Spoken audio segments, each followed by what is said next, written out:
Bonjour à tous, donc je me présente, je m'appelle Amandine, je suis enseignante en Auvergne, donc en plein milieu de la France pour ceux qui ne situent pas.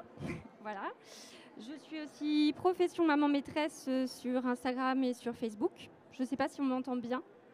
Très bien. Merci. Donc voilà, moi j'avais choisi d'animer un atelier qui me tient à cœur, la classe dehors. Voilà, c'est une pratique que je fais depuis 2 ans. Mais je trouvais ça important déjà pour commencer de poser une définition de la classe dehors. Alors je pense qu'il y a autant de classes dehors que d'enseignants qui font classe dehors. Voilà, je vais essayer de vous faire une définition un petit peu large de la classe dehors, puisque c'est vrai qu'en fonction de votre pratique, on n'aura peut-être pas tout à fait la même définition de la classe dehors. Évidemment, pour moi, la classe dehors, c'est faire classe en dehors des murs de la classe, pas forcément en dehors des murs de l'école. Je peux faire classe dehors dans la cour, c'est quand même de la classe dehors. Mais le fait de ne pas être physiquement dans l'enceinte de la classe, voilà, ça devient de la classe dehors. Aller au marché, faire une activité mathématique par rapport à la pratique du marché, c'est de la classe dehors. Aller prendre des photographies pour en faire des problèmes, comme j'ai pu voir un super atelier, c'est aussi de la classe dehors. Ramasser des déchets, c'est aussi de la classe dehors. Donc voilà, des pratiques, ça on en reparlera un petit peu après. Mais il y a vraiment des pratiques très variées et il n'y a pas qu'une seule façon de faire classe dehors. L'idée étant de s'approprier le principe de la classe dehors, commencer peut-être par quelque chose qui est facile pour vous, qui vous convient, et après en fait s'approprier la démarche et oser de plus en plus en fonction de son ressenti, de comment on se sent sur cette pratique-là, et aussi avec sa classe. Parce qu'évidemment, on ne va pas proposer les mêmes choses en début d'année qu'on va proposer en fin d'année quand on aura un groupe bien rodé, qu'on connaît bien, que le lieu où on choisit de faire classe dehors est quelque chose de connu. Voilà, cette pratique va évoluer au fur et à mesure de l'année, de la météo et aussi du temps qu'on y accorde. Voilà. Après, vous allez me dire, oui, tu fais classe dehors, c'est facile, tu habites en Auvergne. L'Auvergne, pour ceux qui connaissent, donc, voilà. L'Auvergne, c'est une région qui est assez verte. Moi, j'habite même l'Allier, donc c'est une région où il y a la forêt de Tronchet pour ceux qui connaissent, les volcans d'Auvergne, voilà. Donc forcément, on va me dire, oui, mais c'est plus facile, toi, tu habites dans un lieu qui est vert. Alors, faire classe dehors, ça ne veut pas forcément dire faire classe dans la forêt, ni faire classe dans un espace végétalisé. Faire classe dehors, voilà, comme je l'ai dit tout à l'heure, c'est faire classe dehors. C'est pas parce qu'on habite dans un endroit où finalement il y a peu de végétation, peu d'arbres, qu'il n'y a pas des choses à observer. Des insectes, il y en a partout, des oiseaux, il y en a partout. La nature, elle est partout. Même ici où il y a plein d'espaces bétonnés, voilà, il y a quand même des espaces de nature.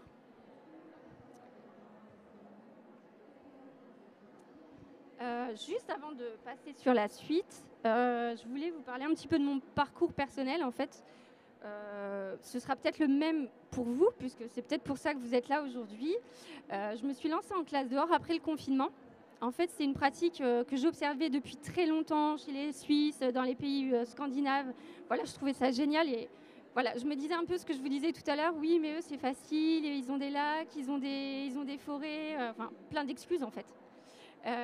Et du coup, en fait, le confinement, voilà, on n'est pas sortis. Hein. Bon, je l'ai peut-être mieux vécu que certains qui habitaient dans les appartements, parce qu'en étant à la campagne, c'était peut-être plus facile pour moi. Mais au deuxième confinement, quand nous, on continuait à aller à l'école et que les enfants ne pouvaient pas sortir de chez eux en dehors du fait d'aller à l'école, je me suis dit non, mais il faut vraiment se saisir du truc, en fait. Il faut qu'ils puissent continuer à marcher, il faut qu'ils puissent continuer à bouger, à découvrir un petit peu ce qui se passe autour d'eux, même sans leur famille, même en étant à l'école.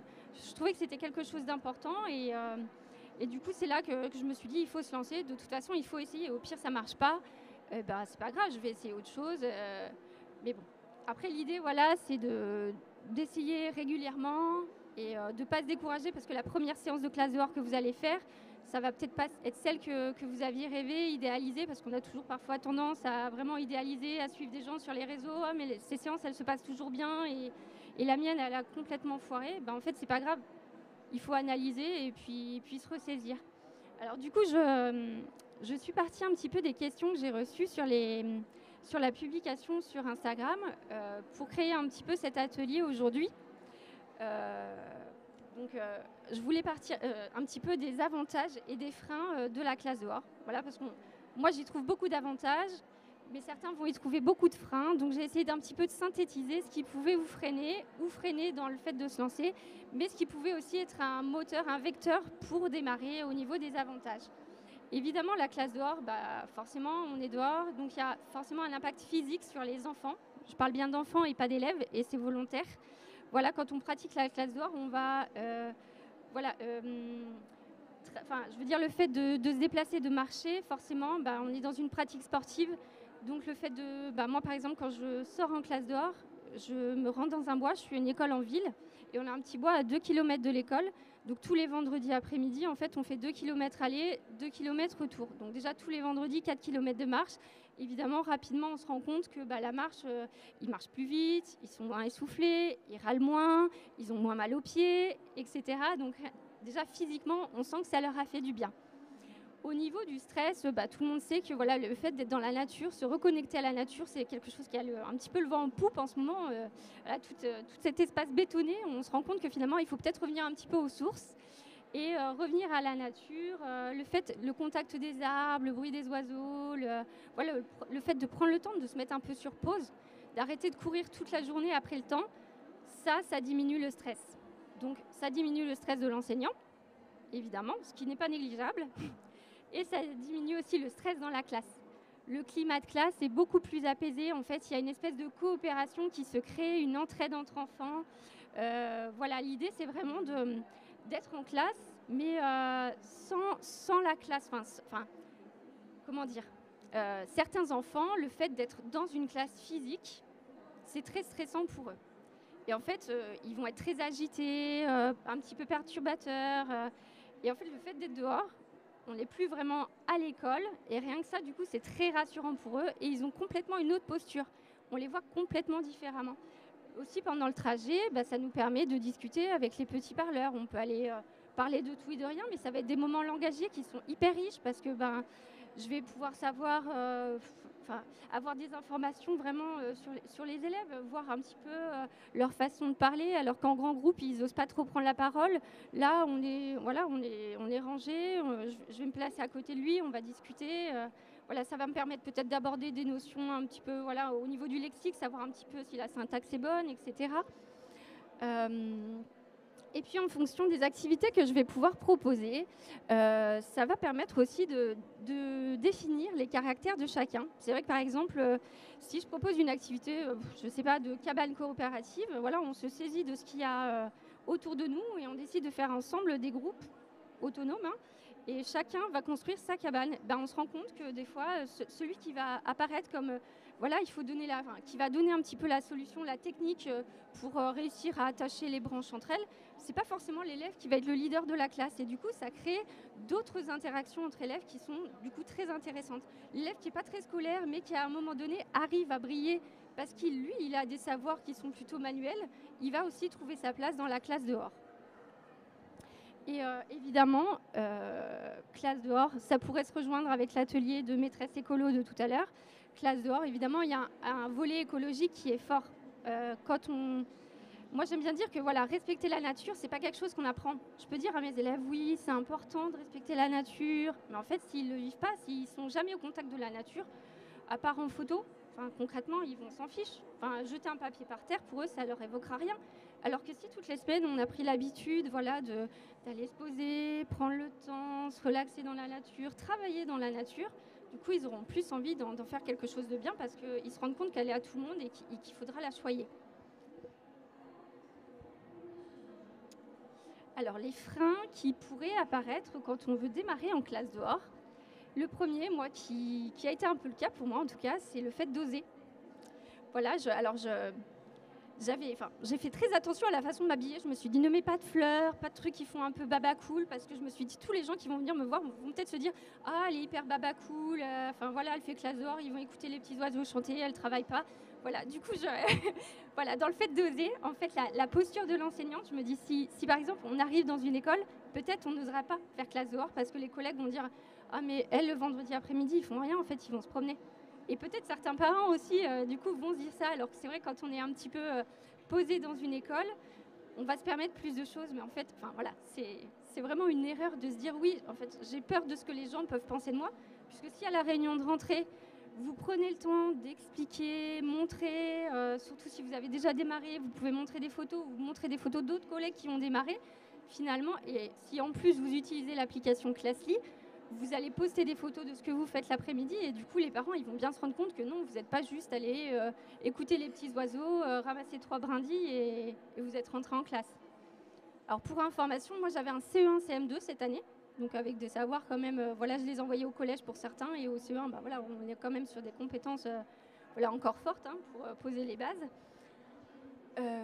Après, voilà, ce que je trouvais important aussi, quand on fait classe dehors, c'est par moment aussi être capable de se dire, voilà, j'avais prévu un programme, j'ai tout bien calé, tout bien préparé, mais en fait, il s'est passé quelque chose, j'ai besoin de m'en saisir.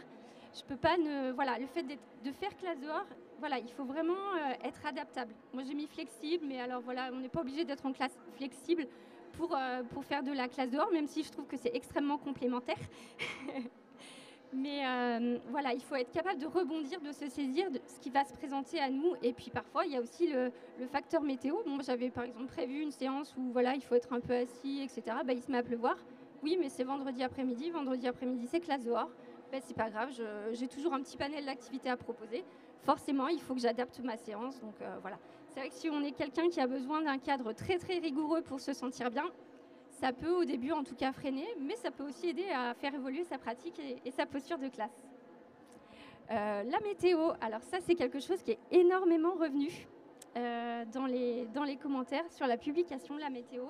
Moi j'aime pas le froid, j'aime pas quand il pleut. En fait pour moi la météo c'est absolument pas un frein. En Auvergne il fait souvent très froid. L'hiver il y a un froid sec. Il pleut hein, l'automne, bah, comme partout, quoi. Et en fait, la météo, voilà, c'est pas un frein. Ce que j'explique aux parents d'élèves, c'est que ce qui est un frein, c'est pas la météo, c'est la tenue qui est inadaptée pour la météo. Donc, moi, je leur propose toujours en début d'année, j'ai fabriqué un petit mémo que j'ai plastifié avec un petit aimant derrière. Ils le mettent sur le frigo et puis en fonction de la météo, voilà, il faut adapter la tenue et le sac qu'on emmène en classe dehors que je vous présenterai tout à l'heure. Voilà. À partir du moment où on a une tenue adaptée, il n'y a pas de mauvaise météo. Des fois, même trop chaud, c'est pas forcément mieux que trop froid. Donc, alors, il y a un petit cadre administratif à poser, mais finalement qui est très léger. Voilà, souvent, on se fait une montagne de oui, il faut que j'en parle à mon inspection pour être sûr que j'ai le droit. Non, pas du tout. En fait, pour sortir en classe dehors, c'est comme pour sortir en sortie scolaire. On fait une demande d'autorisation à sa direction, donc soit une demande d'autorisation régulière ou occasionnelle.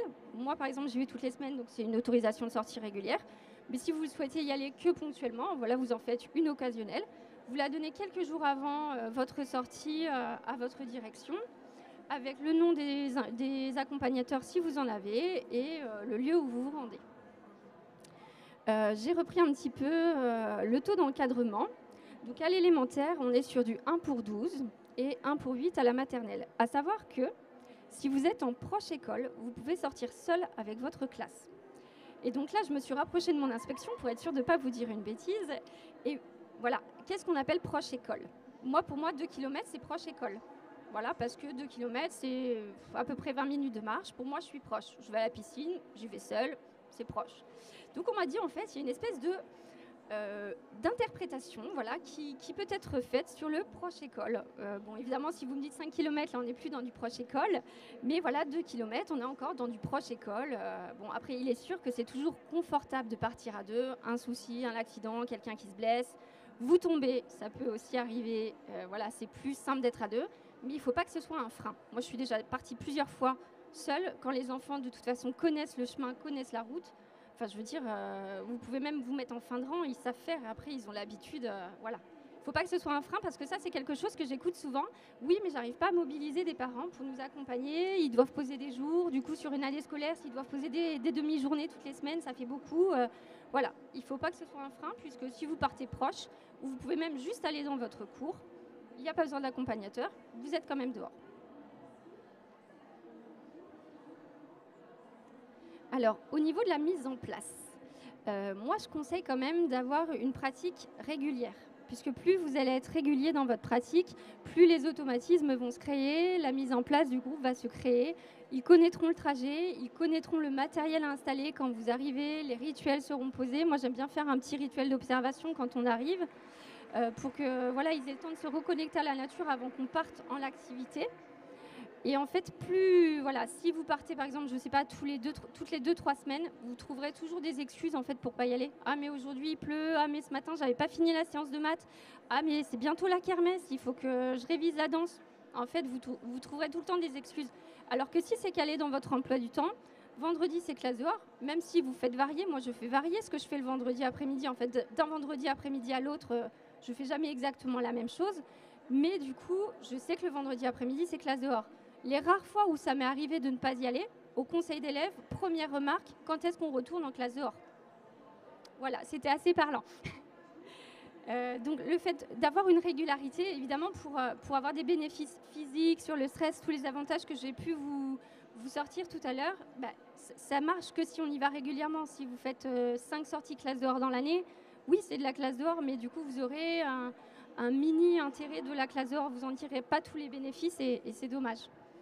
Ce qui est important, c'est que moi j'aime bien aller toujours à peu près au même endroit, parce que du coup les élèves connaissent le lieu, connaissent les limites du déplacement, et ça c'est clairement la première chose que je fais quand on arrive. Je rappelle les limites du déplacement. Le but c'est pas qu'ils soient cloisonnés dans un tout petit espace, il faut quand même qu'ils aient un espace de liberté pour pouvoir se mouvoir correctement, mais ça je le rappelle systématiquement. On est dehors, d'accord, mais on se déplace en sécurité et je ne vais pas au-delà de la limite qui est définie par l'enseignant. Et la chose qui est très très importante, et encore plus que quand on est dans une classe, c'est le fait de repérer les lieux avant, mais comme vous le feriez tous de toute façon pour une sortie scolaire, et le fait de bien préparer son matériel en amont. Parce que si j'ai oublié du matériel, je ne vais pas refaire 2 km pour retourner à l'école. Attendez, j'ai oublié mes fiches plastifiées que j'avais préparées, tant pis. C'est oublié, c'est oublié. Voilà, là on n'a pas la souplesse de dire j'avais oublié de faire 3 photocopies, j'envoie un élève les chercher, là c'est fichu. Alors, je veux bien aller travailler dehors, mais qu'est-ce que je fais dehors? En fait, dehors, on peut tout faire. Tout faire. On peut faire des mathématiques, de la mesure, du calcul, du dénombrement, du français. Alors, les premières séances que j'ai faites en classe dehors et qui sont vraiment très faciles à déployer, ce sont les séances de lecture. Voilà, une lecture, chacun amène un petit livre, il lit tranquillement, une lecture offerte, parler, se lancer sur un débat à partir d'un livre, réviser les mots de la dictée. On amène juste une ardoise, des Woody, et hop, on révise les mots de la dictée, on se les dicte par deux. Enfin, il y a plein de modalités qui sont possibles, et ça, c'est très facile du coup pour se lancer. Ça demande quasi aucune préparation matérielle. De la grammaire, quand je prépare des petites bandes d'analyse de phrases, en fonction de, on va déterminer, je ne sais pas, un gland, ce sera le verbe. Donc on crée la fiche commune, et puis hop, ils vont analyser leurs petites phrases avec le matériel qu'on a trouvé dehors. Inutile d'amener le matériel de grammaire dehors, le matériel de numération, il n'y a aucun intérêt. S'il faut amener le chariot avec le sac à dos, dans ce cas, restez en classe, hein, clairement. De la conjugaison, en passant par le corps, avec des cerceaux, en sautant, par exemple, dans la bonne terminaison. De la poésie, avec par exemple découper la poésie en plusieurs morceaux, aller la répartir dans les bois. Il faut qu'ils rassemblent tous les morceaux et ensuite ils les remettent dans l'ordre. Ils s'entraînent à réciter la poésie. Des sciences, évidemment, par l'observation du vivant, l'observation des végétaux. La nature, elle va évoluer au fur et à mesure de l'année, elle va évoluer au fur et à mesure de la météo. Donc ça aussi, il faut s'en saisir, évidemment. Des arts, du land art, du sport, bien sûr. De l'EMC, moi je termine toujours ma séance de classe dehors par le conseil d'élèves. Voilà, c'est le petit rituel avant de partir à l'école. On fait le conseil d'élèves, on donne nos petites gratitudes, on dit ce qu'on a aimé, ce qui nous a fait du bien, les choses qui sont moins bien passées, les projets, etc. Et après, voilà, on repart dehors. On repart à l'école, pardon. Voilà, donc là, en fait, j'ai mis quelques exemples d'activités que j'ai pu faire cette année en classe dehors et l'année dernière. Donc là, c'est une activité de conjugaison. Où dans chaque cerceau, il y avait des terminaisons. Là, j'avais mis une petite aide pour les élèves un peu plus en difficulté, donc avec la fleur de conjugaison. Et donc là, sur mon dé en mousse, en fait, je reprends les différents pronoms personnels. Chaque élève recevait une petite carte avec un verbe à l'infinitif. Il devait, en courant, aller la poser le plus vite possible dans la bonne terminaison. Là, par exemple, on a une activité mathématique. Donc, les CE1 étaient sur une activité de partage, alors que mes CM2 étaient sur une activité de fraction. Voilà. Là, donc, par exemple, l'outil que j'adore vraiment en classe dehors, c'est la loupe, le petit pot loupe. Voilà, observation du vivant. Donc, ce qui était intéressant aussi, c'est que le lieu où on va, il y a un petit cours d'eau. Et là, en fin d'année, avec la canicule, du coup, les têtards qu'on avait pu observer auparavant étaient morts. Donc, élaboration d'hypothèses, pourquoi est-ce qu'ils sont morts, qu'est-ce qui s'est passé, pourquoi est-ce qu'il n'y a plus d'eau. Donc vraiment, voilà. En fait, la séance, ça a été du spontané, quoi. Il a fallu se saisir de ça, ils étaient là, ils étaient morts, il fallait s'en saisir. Et voilà, on a regardé le stade de développement, etc. Ils avaient des pattes, pas de pattes, on en était où? Donc là, ça, c'est une séance de mesure où mes CM2 étaient en train de calculer l'air à partir d'un pavage. Donc la petite carte était prête, et donc après, il fallait qu'ils déterminent le calcul de l'air. Une séance de Landart, et donc la fameuse séance là, que je disais tout à l'heure avec l'analyse de phrases à partir d'un album qu'on avait lu ensemble. Donc voilà, l'analyse de phrases où là on voit cette même technique qu'on peut aussi utiliser du coup pour décomposer et recomposer la numération. Je prépare mon affiche, on se met d'accord sur quel symbole correspond à quelle nature, et après on analyse, chacun part avec sa petite phrase, voilà. Ici, par exemple, c'est quand j'avais mes élèves au CP. Donc, il fallait partir dans l'espace dans lequel on évolue et chercher un objet, quelque chose qui commence par la lettre déterminée. Voilà, qui commence par le son de la lettre déterminée. Donc voilà, tout à l'heure, on parlait de météo. Météo, voilà, il pleut. Bah, c'est vendredi après-midi, c'est jour de classe dehors, donc je vais dehors. Mais qu'est-ce que je vais faire? Je vais clairement pas proposer quelque chose où je vais être assis, par exemple le pavage, ça va finir en gadou, on laisse tomber. Mais par contre, du coup, j'ai toujours mes super loupes dans mon cartable. Là, c'est le moment de les sortir, il pleut, parce que du coup, il va y avoir énormément de vivants qui va pulluler de partout. Il faut s'en saisir, il faut observer, compter le nombre de pattes, pourquoi est-ce qu'il est fait ainsi, est-ce qu'il va plutôt vivre dans la terre, sur la terre, etc. Enfin, vraiment, il y a beaucoup d'hypothèses qui peuvent être émises, voilà. Après, ça peut être aussi, je vais proposer une séance de sport. Voilà, si on est dans un lieu qui est vraiment pas trop... voilà, s'il pleut, mais de façon correcte, on peut proposer aussi une séance de sport. Le fait de bouger, ils n'auront pas froid. Voilà, il n'y a pas de souci. Donc là, je voulais vous proposer du coup le cartable de mes élèves. En fait, le vendredi matin, mes élèves arrivent avec 2 sacs. Leur cartable, qu'ils utilisent donc le matin jusqu'à 11h45, jusqu'à l'heure de la cantine, et le sac de classe dehors qu'ils déposent directement dans mon bureau de direction. Et comme ça, au moment où on part, on récupère juste le sac de classe dehors au moment après la cantine. Donc toutes les semaines et en fonction des saisons, ça va un petit peu évoluer. Évidemment, vous imaginez bien qu'il n'y a pas et le bonnet et la casquette en même temps.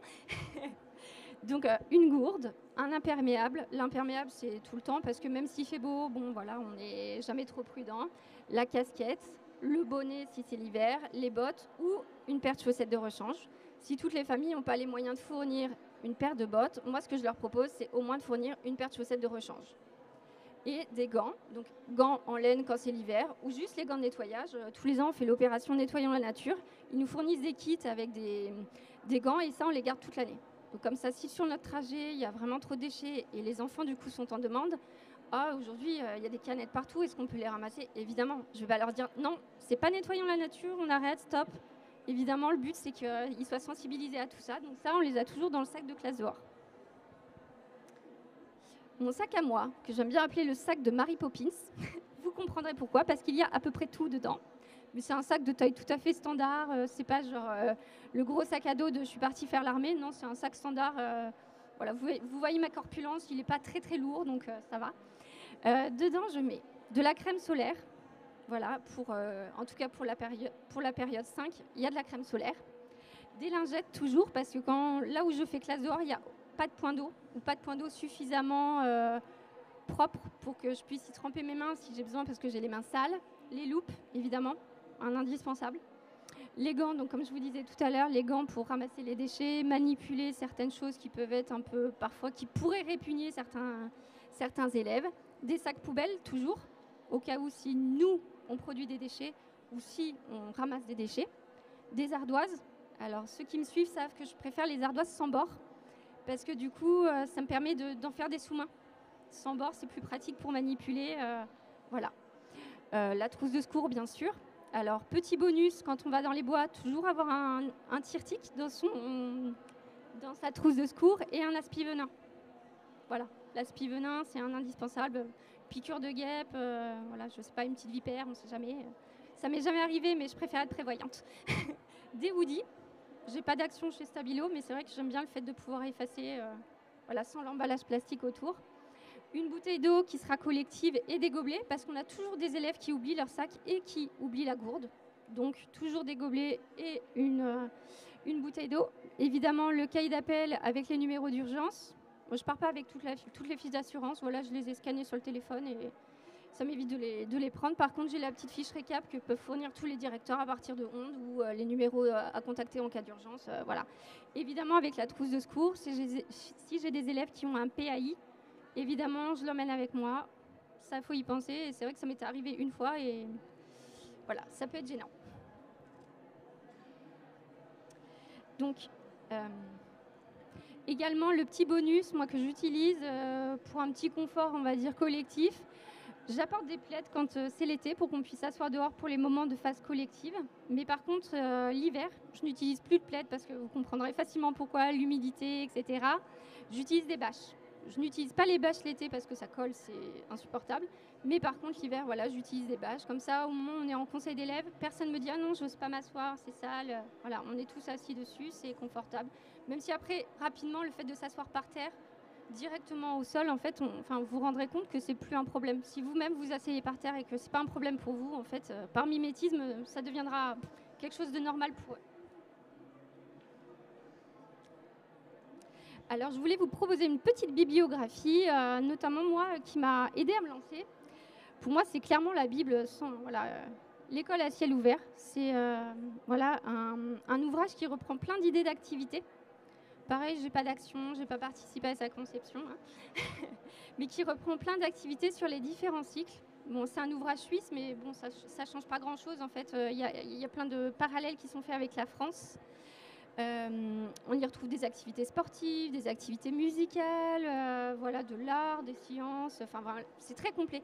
Au début, c'est vrai que quand on se lance, on ne sait pas trop comment se lancer, on ne sait pas trop quoi faire. Et d'avoir un ouvrage qui reprend un petit peu des choses, c'est rassurant. On se dit, bah, au début, je vais essayer ça. Après, vous verrez, moi, très rapidement, je m'en suis finalement très vite détachée. Parce qu'après, j'ai réussi à construire mes séances en fonction de ce que je voulais faire et parce que j'avais réussi à me créer des automatismes grâce à cet ouvrage. Un autre ouvrage qui est sympa aussi, mais qui est plus sur des compétences, on va dire, de la vie de tous les jours, un petit peu secondaire, pas vraiment scolaire, c'est l'école de la forêt, où là, il y a tout un côté survie, fabriquer du feu, fabriquer des petites maisons pour les lutins, voilà, plutôt un côté technologie, voilà, qui peut être complémentaire de celui-là. Ça peut servir, on ne sait jamais si un jour ils font Koh-Lanta. Celui-là que j'ai acheté dernièrement qui était pas mal, qui propose vraiment un axe sur toute l'année scolaire en fait. Il développe un projet sur toute l'année scolaire, mais d'un point de vue plutôt scientifique. Donc si on a envie d'axer ça plutôt sur un côté scientifique, l'observation du vivant, cet ouvrage-là, avec toutes les compétences des programmes, est pas mal. Et après, voilà un petit peu de littérature de jeunesse que moi j'ai bien aimé, voilà, qui m'ont servi d'amorce, par exemple pendant les conseils d'élèves, pour faire un petit peu réfléchir les enfants. J'ai bien aimé Le Grand Ménage. En fait, voilà, ce petit blaireau, il a envie de tout bétonner parce qu'il est maniaque du ménage. Et du coup, il veut tout bétonner. Mais en fait, il se rend compte qu'en bétonnant tout, bah, il a perdu l'essentiel. En fait, il n'y a plus rien. Il ne se passe plus rien. Donc, à la fin de l'histoire, c'est carrément la situation inverse. Il veut tout revégétaliser. Et c'est vrai que du coup, ça permet d'ouvrir un petit peu la discussion avec les élèves, surtout quand les cours d'école sont malheureusement toujours trop bétonnés. Donc, est-ce que c'est bien finalement d'avoir du béton partout? Voilà, on amorce plein de discussions et les enfants sont très sensibles à tout ça et ils aiment bien. Enfin, c'est vrai, souvent les animaux, ça leur parle beaucoup et c'est plus facile de rentrer avec ça. Ensuite, il y a les ouvrages bien évidemment d'Olivier Talek qui sont très sympas aussi, qui permettent voilà, de parler de la nature, le fait qu'elle appartient à tout le monde, l'identité, en fait ça prend voilà, vraiment beaucoup de thèmes à travers la nature. Et celui-là que j'adore vraiment beaucoup, qui est La légende du colibri. Et je pense qu'on est tous un petit peu des colibris. Le colibri, voilà, dans cette histoire-là, en fait, il y a le feu dans la forêt et les animaux fuient, sauf lui, il essaye d'aller chercher de l'eau avec son petit bec dans la forêt. Au début, les autres se moquent un peu de lui. Et puis finalement, ils se rendent compte que c'est lui qui a raison. Si tout le monde fait l'effort, un petit geste chacun, en fait, à l'échelle de la planète, c'est beaucoup plus facile d'améliorer la vie de demain. Donc, comme on a quand même les citoyens de demain, les éco-citoyens de demain, je trouve c'est important voilà, que chacun prenne sa place et ait conscience que chacun a sa place à prendre. Un petit geste, plus un petit geste, plus un petit geste. Voilà, c'est l'école de demain. si vous avez des questions.